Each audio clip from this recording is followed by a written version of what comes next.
Jai Hind everyone, welcome you all to Force Defense Academy. Today in this video we will discuss about Indo-US relation, मतलब India और USA का relation, क्योंकि recently वहाँ के नए president बने हैं और कई सारी चीज़ें हुई है जो कि हम बात करेंगे इस वीडियो में। देखिए, इंडिया और यूएसए का रिलेशन कोई बहुत पुराना नहीं चलता है, मतलब बहुत पुराने टाइम से नहीं है। रिसेंटली नहीं कह सकते, लेकिन आफ्टर कोल्ड वॉर धीरे धीरे इसका स्ट्रेटेजिक रिलेशन बना।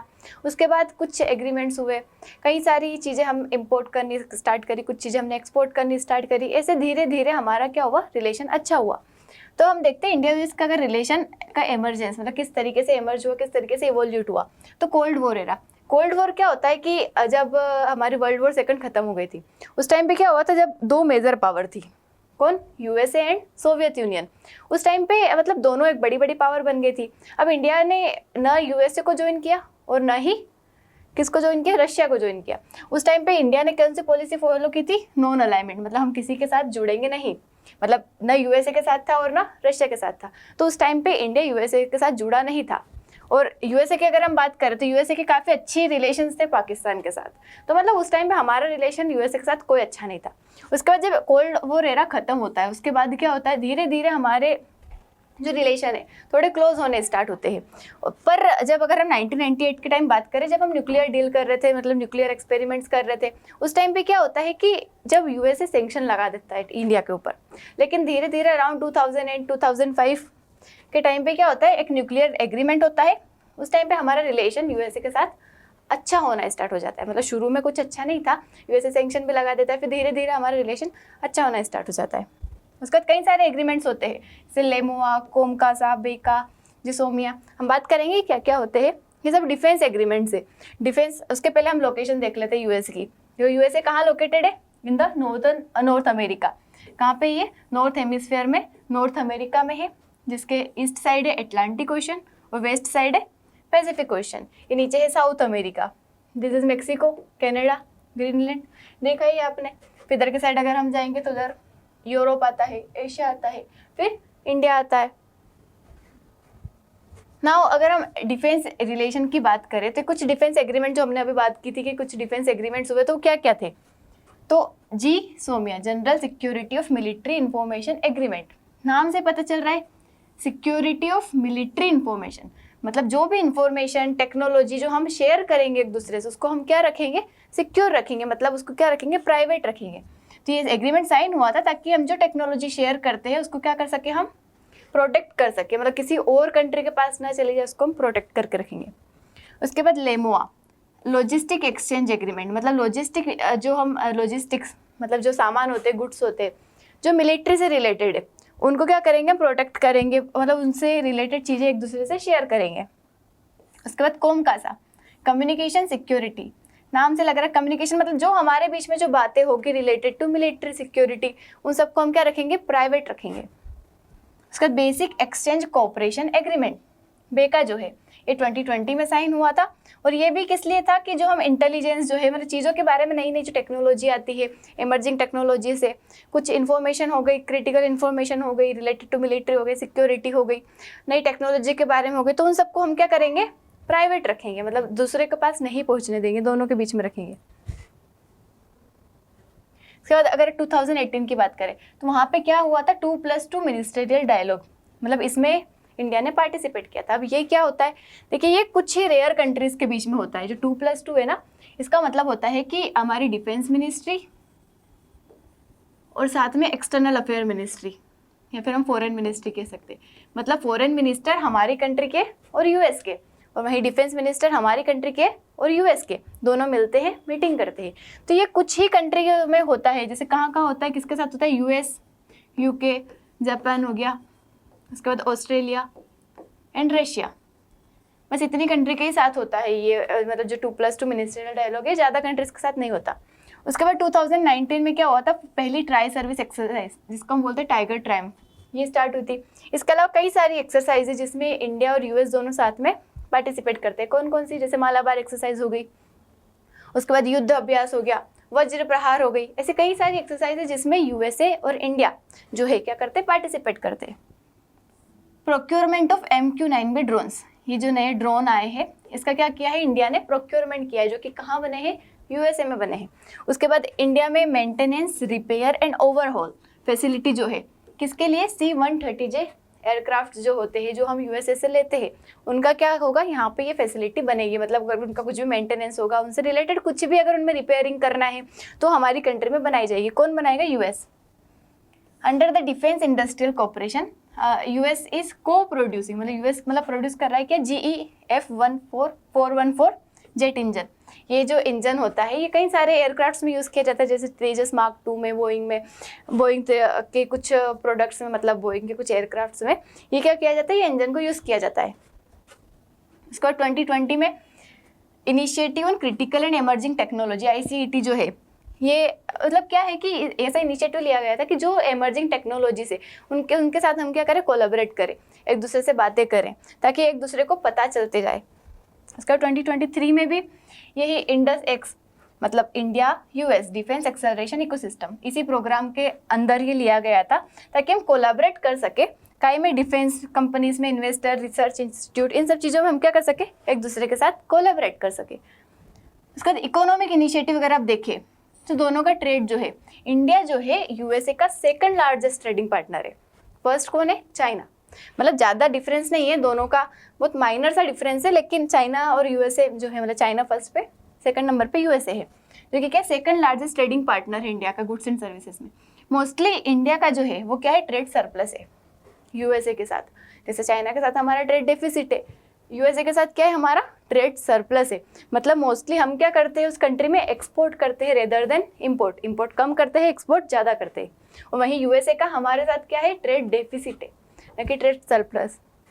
तो इंडिया एक्सपोर्ट करता है फार्मास्यूटिकल्स, IT सर्विसेज जैसे कई सारी चीज़ें। उसके बाद इन्वेस्टमेंट जो है, तो यूएस के कई सारे टॉप इन्वेस्टर जो है हमारी कंट्री में इन्वेस्ट करते हैं FDI के थ्रू। उसके बाद ग्लोबल डिप्लोमेसी अगर हम देखें तो इंडिया और यूएस दोनों मिलकर कई सारे ग्रुप में पार्टिसिपेट करते हैं, जैसे कि क्वाड हो गया, जिसमें 4 कंट्रीज है। कौन कौन सी, India, Australia, US and Japan. वहीं I2U2 हो गया, जिसमें 4 कंट्रीज है। कौन कौन सी, I2 मतलब इंडिया, इजराइल, U2 मतलब UAE and US।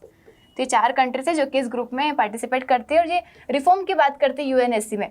India is also seeking it's membership in permanent member of UNSC। तो वहीं पे ये USA जो है उसकी हेल्प करता है, लेकिन कंसर्न क्या आ रहा है वहाँ पे, चाइना का, क्योंकि चाइना मतलब जो वीटो पावर होती है परमानेंट मेंबर के पास, P5 के पास, उसकी वजह से चाइना हमेशा रोक देता है इंडिया की परमानेंट मेंबरशिप, लेकिन USA सपोर्टिंग इट्स मेंबरशिप। उसके बाद strategic clean and energy partnership.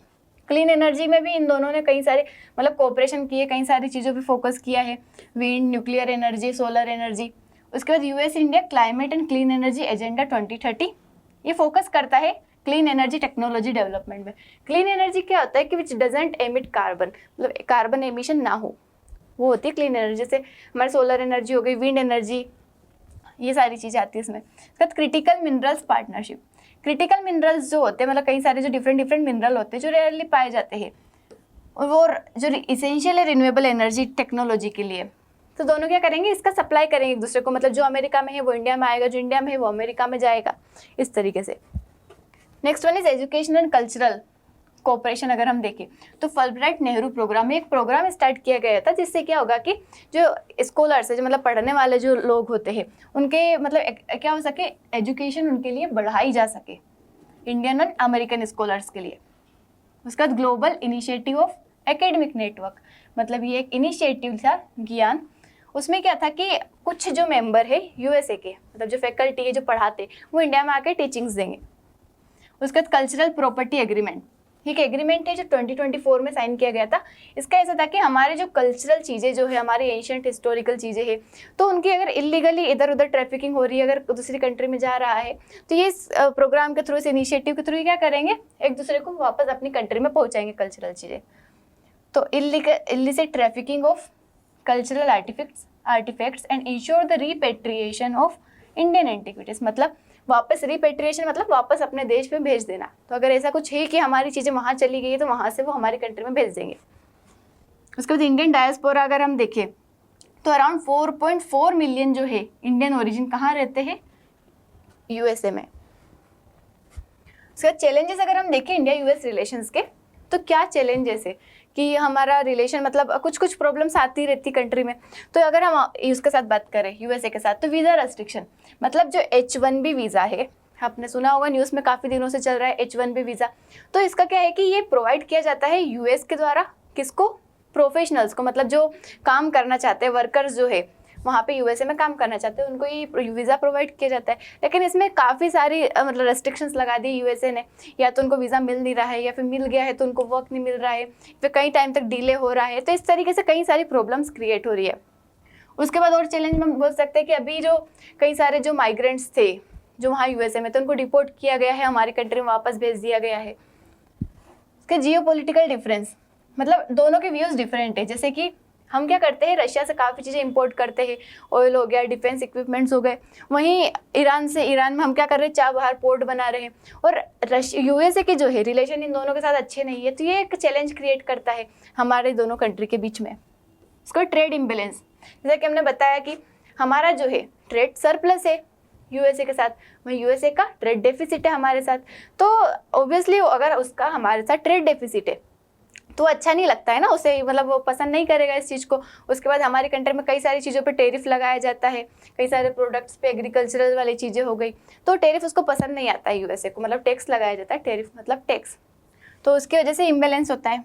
Defence procurement मतलब जो डिफेंस वाली चीज़ें हम जो यूएसए से ले रहे हैं वो काफ़ी स्लो आ रही है। जैसे कि हमारी कंट्री में हम तेजस बना रहे हैं, ठीक है, इंडिजिनसली डेवलप्ड है, लेकिन उसका जो इंजन है वो हम कहाँ से प्रोक्योर कर रहे हैं, यूएसए से। तो यूएसए क्या कर रहा है, उसको डिले कर रहा है, मतलब धीरे धीरे पहुंचा नहीं रहा है। तो उस वजह से हमारे यहाँ प्रोडक्शन में प्रॉब्लम आ रही है। उसका डेटा प्राइवेसी कंसर्न, मतलब यूएस चाहता है कि फ्री डेटा फ्लो हो, वहीं हम चाहते हैं कि डेटा प्राइवेट रहे, तो ये कंसर्न बन जाता है। अब हम क्या कर सकते हैं, क्या वे फॉरवर्ड हो सकता है? तो H1B वीज़ा की जो रेस्ट्रिक्शन है उनको इजी कर देना चाहिए, मतलब इतना ज़्यादा रेस्ट्रिक्ट नहीं करना चाहिए। उसके प्रॉपर नॉर्म्स होना चाहिए, प्रॉपर चीज़ें होना चाहिए, लीगली सारी चीज़ें अच्छे से होना चाहिए, ताकि लोग जो है अच्छे से काम कर पाए वहाँ जाके, उनको कुछ प्रॉब्लम फेस ना करने पड़े। उसके बाद IP डायलॉग मतलब इंटेलेक्चुअल प्रॉपर्टी जो होता है, तो उसके लिए India US IP working group बनना चाहिए ताकि कोई प्रॉब्लम ना क्रिएट हो। रीजनल डिप्लोमेसी मतलब अच्छा कोऑर्डिनेशन होना चाहिए, कई सारे इश्यूज जैसे इंडो पैसिफिक हो गया, टेररिज्म हो गया, ताकि हम अपने गोल जो है शेयर्ड मतलब स्ट्रेटेजिक गोल्स जो है आगे के लिए साथ में बना सके। ICT कोऑपरेशन होना चाहिए ताकि आगे की मतलब नई नई जो सेक्टर्स है, कटिंग एज सेक्टर्स जो है, उनमें हम क्या कर सके, कोलैबोरेट कर सके। उसके बाद tech collaboration, aligning data privacy standard and expending cyber security cooperation, मतलब India US cyber security forum बनना चाहिए, ताकि क्योंकि जैसे जैसे टेक्नोलॉजी बढ़ती है, साइबर सिक्योरिटी की चीज़ें बढ़ती है, मतलब डेटा का कंसर्न होता है, तो इन सब चीज़ों में अगर हम कोलैबोरेट करेंगे, साथ में मिलकर काम करेंगे, तो काफ़ी अच्छी चीज़ें कर पाएंगे। तो this is all about Indo US relation. मिलते हैं नेक्स्ट वीडियो में विथ नेक्स्ट टॉपिक। जय हिंद।